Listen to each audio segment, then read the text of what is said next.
Hi hello നമസ്കാരം. സൂര്യ ടിവിയുടെ എല്ലാ പ്രിയപ്പെട്ട പ്രേക്ഷകർക്കും സെല്ലുലോയിൻ്റെ ഒരു പുതുപുത്തൻ എപ്പിസോഡിലേക്ക് സ്വാഗതം. മുറിവ് എന്ന് പറയുന്ന സിനിമയുടെ വിശേഷങ്ങൾ പങ്കുവെക്കാനായിട്ട് ഇന്ന് നമ്മളോടൊപ്പം ചേരുന്നത് സിനിമയുടെ ഡയറക്ടർ, ഹീറോ ആൻഡ് ഹീറോയിൻ ആണ്. അപ്പം സെല്ലുലോയിലേക്ക് നമുക്ക് സ്വാഗതം ചെയ്യാം director K Shameer sir and Riyadh, hero അല്ലേ, ആൻഡ് ഹീറോയിൻ സോന. അപ്പോൾ സാർ, ഞാൻ ടീസർ കണ്ടിരുന്നു ആൻഡ് പോസ്റ്റർ കണ്ടിരുന്നു. അപ്പം ഇതെല്ലാം കൂടെ കണ്ടിട്ട് മുറിവ്, ദ സൈൻ ഓഫ് സൈക്കോ എന്ന് പറഞ്ഞിട്ടാണ് നമ്മൾക്ക് ഇതിനകത്ത് കാണാൻ പറ്റുന്നത്. ആൻഡ് അതിലൂടെ സിനിമ ഒരു ത്രില്ലറാണ് എന്ന് തോന്നുന്നുണ്ട്. So could you tell us more about it? Action psycho thriller കൃത്യമായിട്ടും ആ പാറ്റേൺ തന്നെയാണ്. ആക്ഷൻ ഉണ്ട്, സൈക്കോ മൂഡ് ഉണ്ട്, അതേപോലെ ത്രില്ലറുമാണ്. എന്നാൽ അതിനൊക്കെ അപ്പുറത്തേക്ക് കുടുംബ പ്രേക്ഷകർക്ക് ഉൾക്കൊള്ളാനാവുന്ന തരത്തിലുള്ള ഒരു മൂവിയാണ് മുറിവ്. നമ്മളുടെ സോഷ്യൽ കമ്മിറ്റ്മെൻ്റ് ഉള്ള നല്ലൊരു എലമെൻ്റ് ഉള്ള നല്ലൊരു മനോഹരമായിട്ടുള്ള പ്രേക്ഷകർക്ക് എന്താ പറയുക, നല്ല രീതിയിൽ എടുക്കുമെന്നാണ് ഞങ്ങളുടെ പ്രതീക്ഷ. അത്തരത്തിലുള്ള ഒരു മൂവി കൂടിയാണ് മുറിവ്. ഈ സിനിമയെ പറ്റി കൂടുതൽ അറിയാൻ സാധിച്ചപ്പോൾ ഇതിനകത്ത് ഇപ്പം അജയേട്ടനല്ലാതെ ബാക്കിയുള്ളതൊക്കെ പുതുമുഖങ്ങളാണ് എന്ന് പറഞ്ഞിട്ടുണ്ടായിരുന്നു. അപ്പം ഒരു ഫസ്റ്റ് ഹീറോയിനെ കൂടെ നമുക്ക് ഫിലിമിൽ കിട്ടുകയാണ്. ആക്ച്വലി ഈ പോസ്റ്ററിൽ ആ ഒരു ലുക്ക് കണ്ടിട്ട് നമുക്ക് മനസ്സിലാവുന്നേ ഇല്ല. ലൈക്ക് ഇപ്പം നേരിട്ട് കാണുമ്പോൾ you look more young and handsome actually. അപ്പം ആദ്യത്തെ സിനിമ തന്നെ ഒരു സസ്പെൻസ് ത്രില്ലർ, ഒരു സൈക്കോ മോഡിലുള്ള ഫിലിമാണ്. അപ്പം എന്താണ് വേഷം, നമുക്കൊന്ന് പറഞ്ഞുതരുമോ? എൻ്റെ വേഷം ഇതിലൊരു മാസ്റ്റർ രഘുവരൻ എന്ന് പറയുന്നൊരു ക്യാരക്ടറാണ്. പുള്ളി ഒരു അനാഥമന്ദിരമല്ല, ഐ മീൻ കുറച്ച് സമൂഹത്തിൽ കുറച്ച് മാറ്റപ്പെട്ട് നിർത്തിയ ആൾക്കാരെയൊക്കെ ഒരു അഗതി മന്ദിരം അങ്ങനെയുള്ളൊരു ഇത് നടത്തിക്കൊണ്ടുപോകുന്ന ഓർഫനേജ് നടത്തിക്കൊണ്ടുപോകുന്ന ഒരാളാണ്. അപ്പം മാർഷൽ ആർട്സ് സ്കൂളും അതിൻ്റെ കൂട്ടത്തിൽ കൊണ്ടുപോകുന്ന ഒരു ടൈപ്പ് ഓഫ് ക്യാരക്ടറാണ്. സോ ഫസ്റ്റ് ഫിലിം തന്നെ ഇങ്ങനത്തെ ഒരു സബ്ജക്റ്റ് ആയപ്പോൾ എന്താണ് ലൈക്ക് കുറേ കൂടെ വർക്ക് ചെയ്യാനായിട്ടുണ്ടാകും? ഭയങ്കര ഇൻട്രസ്റ്റിംഗ് ആയിരുന്നു. കാരണം ഞാൻ കുറേ വർഷം ആഗ്രഹിച്ച് കാത്തിരുന്ന് കിട്ടിയ പോലത്തെ ഒരു റോളാണ്. അപ്പം അതിനുവേണ്ടി നന്നായിട്ട് വർക്ക് ചെയ്തിട്ടുണ്ട്, ഹോംവർക്കൊക്കെ ചെയ്തിട്ട് തന്നെയാണ് ഇറങ്ങിയിരിക്കുന്നത്. ഓക്കെ, ഇനി സോന പറയൂ, സോനയുടെ വേഷം എന്താണ് ഫിലിമിൽ? ആദ്യമായിട്ട് ഡെബ്യൂ ഫിലിമാണോ ഇത്? സെക്കൻഡ് മൂവിയാണ്. സെക്കൻഡ് മൂവിയാണ്. ഓക്കെ, ഇതിൽ ടീച്ചറായിട്ടാണ് ത്രൂ ഔട്ട് ഉണ്ട്. സ്റ്റാർട്ടിങ്ങിൽ സ്റ്റാർട്ട് ചെയ്യുന്ന എൻ്റെ ഇതിലാണ്, അവസാനിക്കുന്നതും എന്നിലൂടെ തന്നെയാണ്. ഓക്കെ, അപ്പം സോനയുടെ ക്യാരക്ടറിന്റെ ഒരു POVയിലാണോ സിനിമ മൊത്തം പോയിക്കൊണ്ടിരിക്കുന്നത്? അതന്നെ, അങ്ങനെ തന്നെ പറയാം. തീർച്ചയായിട്ടും. ലൈക്ക് എങ്ങനെയുണ്ടായിരുന്നു ഒരു ക്യാരക്ടർ, ടീച്ചർ ക്യാരക്ടറുടെ പേരെന്താണ്? ഇപ്പം സെക്കൻഡ് ഫിലിം ആണ്, അപ്പോൾ കുറച്ച് എക്സ്പീരിയൻസ് ഒക്കെ ഉണ്ടായിട്ടുണ്ടാകും. എങ്ങനെയാണ് ക്യാരക്ടറിനെ അപ്രോച്ച് ചെയ്തത്? ഇതിൽ എൻ്റെ പേര് സ്മിത എന്നാണ്. ആൻഡ് ഇതിലിപ്പോൾ എക്സ്പീരിയൻസ് പറയാൻ എല്ലാത്തിലും നമുക്ക് ഓരോ എക്സ്പീരിയൻസ് ആണല്ലോ, ഓരോ ഇതിൽ ചെയ്യുമ്പോഴും പല പല രീതികളാണ്. ആൻഡ് ഇവിടെ നിന്നാണെങ്കിലും എനിക്ക് പിന്നെയും കൂടുതൽ പഠിക്കാൻ കഴിഞ്ഞെന്നേ ഉള്ളൂ. കാരണം നമുക്ക് എല്ലാത്തിൽ നിന്നും ഓരോന്ന് പഠിക്കാനുണ്ട്. ഇപ്പോഴും ഞാനിത് ചെയ്തെങ്കിലും ഇതിലും എനിക്ക് ഇനിയും പഠിക്കാനുണ്ട്. അപ്പം അങ്ങനെ ഓരോന്നിലും ഓരോ കാര്യങ്ങളും പഠിച്ചുകൊണ്ടിരിക്കുകയാണെന്ന്. സർ, എങ്ങനെയുണ്ടായിരുന്നു ഈ ഒരു സബ്ജക്റ്റ് ഡയറക്റ്റ് ചെയ്തപ്പോഴത്തേക്കുള്ള ഒരു എക്സ്പീരിയൻസ്? നല്ലൊരു എക്സ്പീരിയൻസ് ആയിരുന്നു. കാരണം വെച്ചാൽ നമുക്ക് എല്ലാവർക്കും ത്രില്ലിംഗ് ആയിരുന്നു. പിന്നെ ഈ പറഞ്ഞ പോലെ ആർട്ടിസ്റ്റ് ഇവരൊക്കെ ഇപ്പോൾ ഇങ്ങനെ ഇരിക്കുമ്പോൾ കണ്ടില്ലേ, റിയാദിൻ്റെ ഫേസും ആ ഒരു ക്യാരക്ടറിൻ്റെ ഇതും ആ ഒരൊറ്റ ലുക്ക് കണ്ടാൽ മതി. അത്തരത്തിൽ പുതിയ ആർട്ടിസ്റ്റുകളൊക്കെ ഇതിനെ ഉൾക്കൊണ്ട് നല്ല രസകരമായിട്ട് നല്ല കഷ്ടപ്പെട്ടിട്ടുണ്ട് അവർ, ചെറുതല്ല, നല്ല രീതിയിൽ. അതേപോലെ അജയേട്ടൻ എന്ന് പറയുന്ന ഒരു മാസ് ഡയറക്ടർ എന്ന് പറയുന്നത് അദ്ദേഹത്തിൻ്റെ ഒരു അദ്ദേഹത്തോടൊപ്പമുള്ള ഞങ്ങളുടെ ജേർണി, അതൊക്കെ ഞങ്ങൾക്കൊരു ഭയങ്കരമായിട്ടുള്ള ഇത് തന്നെയായിരുന്നു. അപ്പോൾ ഈ പുതുമുഖങ്ങളെ വെച്ചിട്ട് ഇത്തരത്തിലൊരു സബ്ജക്റ്റ് ചെയ്യുമ്പോൾ ഉണ്ടാകുന്ന ചലഞ്ചിങ്ങും പിന്നെ അവരത് ചെയ്ത് നമുക്ക് സംതൃപ്തി തരുമ്പോഴുള്ളൊരു സന്തോഷവും എല്ലാം കൂടി ഉൾക്കൊണ്ട് നല്ല രീതിയിലൊരു മൂവ്മെൻ്റ് ആയിരുന്നു നമുക്ക് ഈ സിനിമ എടുക്കുമ്പോൾ. ഇത്ര നേരമുള്ള കോൺവെർസേഷനിൽ ഇടയ്ക്കിടയ്ക്ക് സാർ എടുത്ത് പറയുന്നുണ്ടായിരുന്നു അജയ് വാസുദേവൻ്റെ പേര്. അപ്പം അദ്ദേഹം സെറ്റിൽ ഉണ്ടായപ്പം ഇത്രയും മാസ് ഫിലിംസ് ഒക്കെ ഡയറക്റ്റ് ചെയ്ത ഒരു വ്യക്തി കൂടിയാണ്. അപ്പം ഡെഫിനറ്റ്ലി ഇതും ഒരു മാസ് ഫിലിം ആകുമ്പോൾ എന്താണ് അദ്ദേഹത്തിൽ നിന്ന് എന്തെങ്കിലും ഒരു ടേക്ക് അവേ പഠിക്കാനായിട്ടുണ്ടായിരുന്നോ? അദ്ദേഹം ആക്ടറായിട്ടാണ് നമ്മളിലേക്ക് വന്നത്. അതുകൊണ്ട് തന്നെ നമ്മളുടെ ഒരു സ്പേസിലേക്ക് അദ്ദേഹം കടന്നിട്ടില്ല. പക്ഷേ ഞങ്ങളുടെ ഗുരുനാഥനും കൂടിയാണ് അദ്ദേഹം. അതുകൊണ്ട് തന്നെ അദ്ദേഹത്തിൻ്റെ എല്ലാ വിധത്തിലുള്ള ഒരു മാനസികങ്ങളും ഞങ്ങൾ ഇഷ്ടപ്പെടുന്നതാണ്. അതിനെ കുറച്ചൊക്കെ നമ്മൾ ഈ സിനിമയിൽ കാണാം. അദ്ദേഹത്തിൻ്റെ ഒരു വലിയ സപ്പോർട്ട് നമുക്ക് ഈ സിനിമയിൽ ഉണ്ടായിട്ടുണ്ട്. അത് മനോഹരമായിട്ടുള്ളൊരു ഇതുള്ള രീതിയിൽ തന്നെ അദ്ദേഹം സപ്പോർട്ട് ചെയ്തിട്ടുണ്ട് ഞങ്ങളെ. സോ റിയാദിന് അതിപ്പോൾ ഇതിനകത്ത് മാർഷൽ ആർട്സ് ഒക്കെ നമ്മൾ ടീച്ചറിൽ കണ്ടിട്ടുണ്ടായിരുന്നു.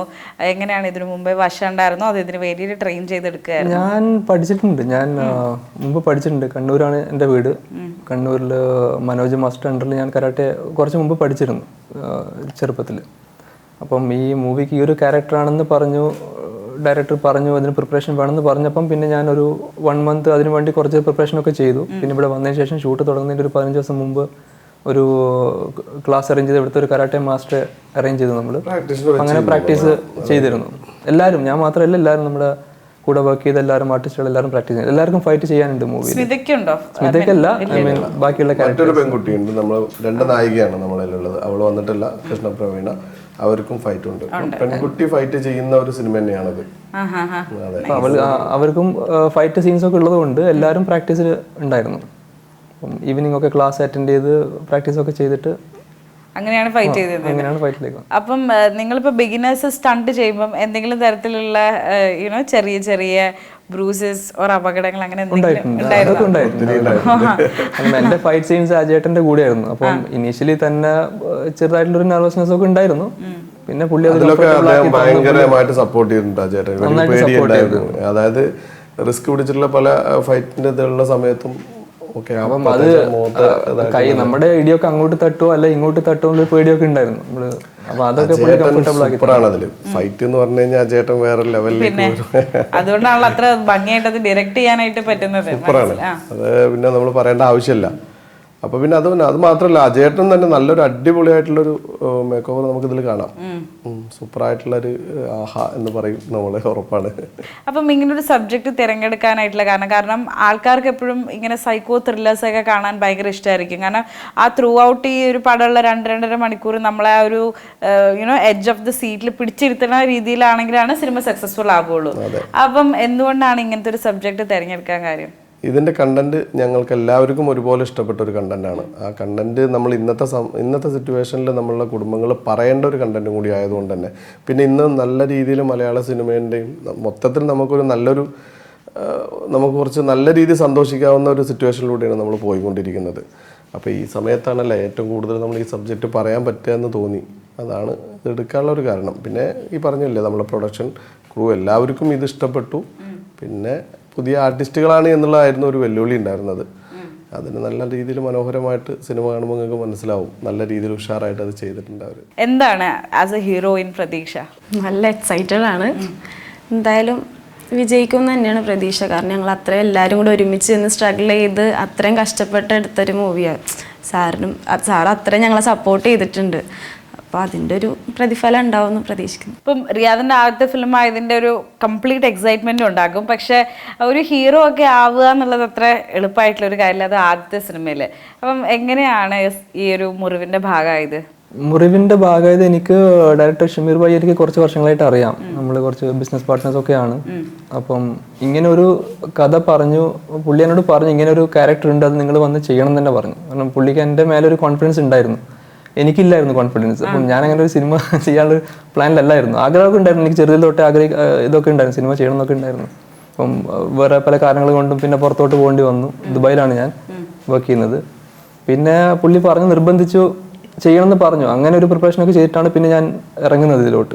പക്ഷെ ഇറങ്ങി തുടങ്ങിയപ്പം പിന്നെ അത് ഇൻട്രസ്റ്റിംഗ് ആയിട്ട് തോന്നി, പഠിക്കണം തോന്നി, ചെയ്യണം തോന്നി, അങ്ങനെ ചെയ്ത് എടുക്കായിരുന്നു. So what you actually based at?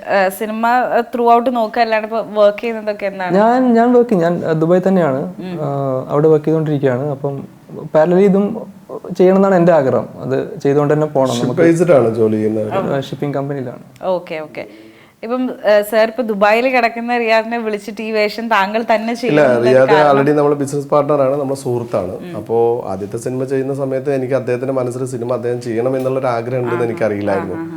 പിന്നെ നോക്കുമ്പോൾ വളരെ കാലങ്ങൾക്ക് മുമ്പ്, ഇപ്പം അടുത്ത് ബീന ആന്റണി ചേച്ചി ഇദ്ദേഹം 20 വർഷങ്ങൾക്ക് മുമ്പ് എഴുതിയ ഒരു ഓട്ടോഗ്രാഫ് ഇപ്പോൾ ഇൻസ്റ്റാഗ്രാമിലൊക്കെ ഇട്ടിട്ട് ഭയങ്കര ഫീലായി. ബീന ആന്റണി ചേച്ചി ആ സമയത്ത് കണ്ണൂർ ഒരു ഷൂട്ട് ചെയ്യുന്ന സമയത്ത് ഞാൻ അതിൻ്റെ അടുത്ത് സ്കൂളിലേക്ക് പോകുന്ന വഴിക്ക് ഞാൻ അവിടുന്ന് ഒരു മതിലൊക്കെ ചാടി പോയി ഒരു ബുക്കിലൊരു പേപ്പറൊക്കെ കീറിയിട്ട് കൊടുത്ത് പുള്ളി എഴുതി തന്നൊരു ഓട്ടോഗ്രാഫ് ഉണ്ട്. അത് ഞാൻ ഈ അടുത്താണ് എൻ്റെ കയ്യിൽ ഉണ്ടായിരുന്നത്. ഈ അടുത്ത കാലത്ത് ഞാൻ ചേച്ചിയുടെ നമ്പർ അയച്ചു കൊടുത്തു. അപ്പോൾ അതുണ്ടെന്ന് പറഞ്ഞപ്പോൾ നീ അയച്ചു കൊടുക്കുന്നു പറഞ്ഞു. അപ്പോൾ ബീന ചേച്ചിക്ക് അയച്ചു കൊടുത്തു. ബീന ചേച്ചി അത് ഇൻസ്റ്റയിൽ ഭയങ്കര സന്തോഷത്തോടെ സന്തോഷത്തോടെ വലിയ മൊമെന്റാന്ന് പറഞ്ഞിട്ട്. അപ്പൊ അത്ര കാലം മുമ്പ് തന്നെ സിനിമയെ ഇഷ്ടപ്പെടുന്ന ഒരാളാണ് റിയാദ് എന്നുള്ളത് നമുക്ക് മനസ്സിലായി. അപ്പോൾ ഞാൻ ആദ്യം കാണുമ്പോൾ തന്നെ ഞാൻ പുള്ളിക്കാരനിൽ എനിക്ക് ഇഷ്ടപ്പെട്ടു ഫിഗർ, ഒരു ഡിഫറെൻറ്റ് ഫിഗർ ഉണ്ട് പുള്ളിക്കാരന്. ആ ഫിഗറിന് നമുക്ക് സിനിമയ്ക്ക് ആവശ്യമാണെന്ന് എനിക്ക് തോന്നിയിരുന്നു. പിന്നെ അദ്ദേഹം അവിടെ ജോലിൻ്റെ തിരക്കായതുകൊണ്ട് ഞാൻ ആദ്യം ചോദിച്ചിരുന്നില്ല. പിന്നെ ചോദിച്ചു, ഞാൻ സിനിമയിലേക്കൊന്ന് നോക്കുന്നുണ്ടെന്ന് പറഞ്ഞപ്പോൾ നമുക്ക് നോക്കാം എന്ന് പറഞ്ഞു. അപ്പോൾ ഈ ക്യാരക്ടർ വേണ്ടിയിട്ട് താടി മുടിയൊക്കെ വളർത്തിയിട്ട് വരാൻ പറഞ്ഞു. ഇന്ന ക്യാരക്ടറാണെന്നൊന്നും ഞാൻ പറഞ്ഞിട്ടുണ്ടായിരുന്നില്ല. ലീഡ് ക്യാരക്ടറാണ്, നായകനാണ്, അങ്ങനെ ഒന്നും പറഞ്ഞിട്ടില്ല. ഇങ്ങോട്ട് വരാൻ പറഞ്ഞു. തുടങ്ങിക്കഴിഞ്ഞ് 3 ദിവസം കഴിഞ്ഞപ്പോൾ ശരീരമൊക്കെ ഒന്ന് വേദനിക്കാൻ തുടങ്ങിയപ്പോൾ ഒരു ഇത് ഇത്രയും വലുതാണല്ലേ എന്ന് ചോദിച്ചു. ഇപ്പം ഇതിലെ ബിഹൈൻഡ് ദ ക്യാമറയും ഇപ്പോൾ കോസ്റ്റ്യൂം തൊട്ട് എല്ലാത്തിലും ക്യാമറ എല്ലാം ചെയ്തിട്ടുള്ളത് തുടക്കക്കാരാണെന്ന് പറഞ്ഞിട്ടുണ്ടായിരുന്നല്ലോ. അപ്പം ആ ഒരു ബിഗിനേഴ്സിനെ കോർഡിനേറ്റ് ചെയ്തൊരു എക്സ്പീരിയൻസ് എങ്ങനെയായിരുന്നു ആസ് എ ഡയറക്ടർ പറയുന്നത്? അത് നമ്മൾ ഈ ജേർണിൻ്റെ ഇടയിൽ പല സമയത്ത് ഇപ്പം നമ്മൾ വർക്ക് ചെയ്യുന്ന സമയത്ത് നമുക്ക് മനസ്സിലാവുമല്ലോ, സ്പാർക്കുള്ള ഒരാൾ, നല്ലൊരാൾ, ഓക്കെ ഇവനൊരു വർക്ക് കൊടുത്തു കഴിഞ്ഞാൽ എനിക്ക് നല്ല രീതിയിൽ ഉപകാരപ്പെടുമെന്ന് മനസ്സിലേക്ക് വെച്ചിട്ടുണ്ടായിരുന്നു. അപ്പോൾ ഒരു പ്രൊജക്റ്റ് തുടങ്ങുമ്പോൾ അവരടുത്ത് എന്ത് ചെയ്യും, നമ്മൾ ഇങ്ങനെ തുടങ്ങുന്നുണ്ട് നമുക്ക് ചെയ്യാം എന്ന് പറഞ്ഞ ഒരു അവസരം അവർക്കും കൊടുക്കുകയാണ്. ഇവരൊക്കെ ഈ ഫീൽഡിൽ തന്നെ ഉള്ള ആൾക്കാരാണ്. പല ഘട്ടങ്ങളിൽ പല സമയത്ത് ഞാൻ അല്ലാതെ ഒരു ഓഡിഷൻ ചെയ്തെടുത്തിട്ടല്ല ഇവരെ ഞാൻ സെലക്ട് ചെയ്തിരിക്കുന്നത്. ഓരോ സിനിമേൻ്റെയും ഓരോ ലൊക്കേഷൻ്റെയും ഓരോ സമയത്ത് എന്നെ കാണാൻ വന്ന സമയത്തൊക്കെ നമ്മൾ സെലക്ട് ചെയ്ത് വെച്ചവരാണ്. ഇതിൻ്റെ ക്യാമറ ഈ പറഞ്ഞ പോലെ നമ്മുടെ ഇതിൽ ബട്ടിലെല്ലാം ടെക്നിക്കലായിട്ടും മുന്നിലും പിന്നിലും ഒക്കെ ഞാൻ സെലക്ട് ചെയ്തിരിക്കുന്നത് അങ്ങനെയാണ്. പിന്നെ അല്ലാതെ സീതാരാമൻ പാടിയിട്ടുണ്ട് ഇതിൽ നല്ലൊരു പാട്ട്. നമ്മളെ മറ്റേ ശ്രീജിഷ് സുബ്രഹ്മണ്യൻ, ഇവർ രണ്ടുപേരും പുതുമുഖങ്ങളല്ല, പക്ഷെ പാട്ടിലും പുതുമുഖങ്ങളുണ്ട്. രണ്ടാമത്തെ പാട്ട് പ്രണയ സോങ് പാടിയിരിക്കുന്നത് ഒരു മുംബൈയിലൊരു കുട്ടിയാണ്, ജയലക്ഷ്മി, ജയലക്ഷ്മി. പിന്നെ അതിൻ്റെ കൂടെ വേറൊരാൾ. അങ്ങനെ അവരൊക്കെ വോയിസ് എനിക്ക് തോന്നുന്നു 80ഓളം വോയിസ് എനിക്ക് മ്യൂസിക് ഡയറക്ടർ യുനെസ്യോ അയച്ചു തന്നിട്ടുണ്ട്. അതിൽ നിന്നാണ് ഞാൻ അവരെ സെലക്ട് ചെയ്തത്. അപ്പം തന്നെ അതിൽ എത്ര ക്വാളിറ്റി ഉണ്ടായിരിക്കും എന്ന് പറയും. നല്ല പാട്ടുകളൊക്കെ നല്ല, ഇപ്പോൾ ഒരു 3ാമത്തെ പാട്ട് ഇറങ്ങുന്നുണ്ട്, അതും നല്ലൊരു വോയിസ് തന്നെയാണ്. അവർക്കും എല്ലാവരും പുതുമുഖങ്ങൾ വരണമെന്ന് ആഗ്രഹിക്കുന്ന ഒരാൾ തന്നെയാണ് ഞാനും. സോന എങ്ങനെയാണ് ഈ ഒരു പ്രോജക്റ്റിന്റെ ഭാഗമായത്? ഞാൻ ഇതിൻ്റെ പൂജക്ക് അറിഞ്ഞായിരുന്നു പൂജ നടപ്പുണ്ടെന്ന്. അപ്പോൾ ടൈമിന് എത്താൻ പറ്റിയില്ല, പക്ഷേ ഇത് കഴിഞ്ഞപ്പോഴാണ് ഞാൻ എത്തിച്ചേർന്നത്. അപ്പോൾ ഇതിൻ്റെ മ്യൂസിക് ഡയറക്ടർ ഉണ്ട്, ആളുടെ കൂടെയാണ് വന്നത്.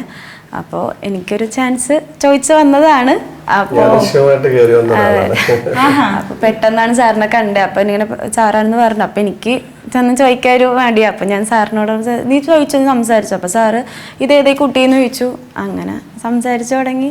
ഓക്കെ, നമുക്ക് ആ ഒരു ക്യാരക്ടറിന് കാസ്റ്റിംഗ് ആയിട്ടില്ലല്ലോ, അപ്പോൾ ഇതിനെ നോക്കാം എന്നുള്ളൊരു അങ്ങനെ ആയതാണ്. ഓഹോ, ഇതിലേക്ക് 2 നായികമാരിലും ഒരു നായികയെ ഫൈനൽ ചെയ്തിട്ടുണ്ടായിരുന്നില്ല. ഞങ്ങൾക്ക് 2-3 സജഷൻസ് ഉണ്ടായിരുന്നു. ഓക്കെ, പൂജ കഴിഞ്ഞ് 2 ദിവസത്തിനുള്ളിൽ മതി എന്നുള്ള രീതിയിൽ നിൽക്കുമായിരുന്നു. അപ്പോൾ പൂജ കഴിഞ്ഞ് എല്ലാം കഴിഞ്ഞ് തിരിച്ചു വരുന്ന സമയത്ത് നമ്മൾ കാറിലേക്ക് കയറാൻ പോകുമ്പോൾ ഞാനും ഫാമിലിയും കയറുമ്പോഴാണ് വരുന്നത്, ഇങ്ങനെ സാറെന്ന് പറഞ്ഞിട്ട് വിളിച്ചു വരുന്നത്. അപ്പോൾ ആ സമയത്ത് തന്നെ ഞാൻ ചോദിച്ചു ആരാണ് ഈ കുട്ടി എന്ന് ചോദിച്ചു. അപ്പോൾ നമ്മൾ ആ ഇതിൽ കറക്റ്റായിട്ട് തോന്നി. പിന്നെ ഇത് ചെയ്തപ്പോൾ എല്ലാം ഓക്കെയാണ്, അങ്ങനെ സെലക്ട് ചെയ്തതാണ്. ഓക്കെ, അപ്പം എന്തായാലും ഫ്യൂച്ചർ എൻഡേവേഴ്സിന് ഓൾ ദി വെരി ബെസ്റ്റ്. മുറിവ് വലിയൊരു വിജയമാകട്ടെ എന്ന് ആശംസിക്കുന്നു. തീർച്ചയായിട്ടും. Thank you very much.